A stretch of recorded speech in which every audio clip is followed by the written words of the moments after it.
Welcome to Sweet Life Beat Life. We hope this video helps. In this video, I will explain how to change a UPVC door lock. First, you'll need to identify your current lock cylinder type, usually a Euro cylinder. Gather your tools, a Phillips head screwdriver, a tape measure, and your new replacement cylinder. It's crucial that the new cylinder's length matches your old one precisely, typically measured in millimeters from the center screw to each end. This ensures a proper and secure fit for your door.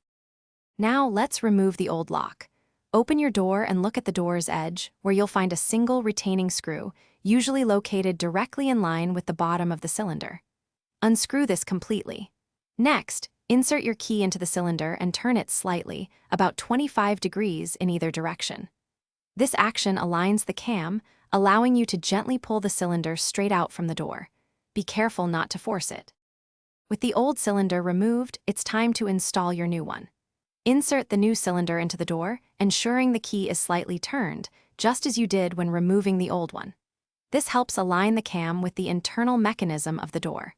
Once the cylinder slides smoothly into place, reinsert the retaining screw on the door's edge.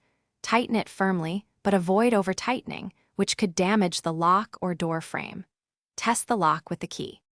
Finally, perform thorough tests to ensure your new lock functions perfectly. Insert the key and turn it from both the inside and outside of the door, checking for smooth operation and that the bolts extend and retract fully.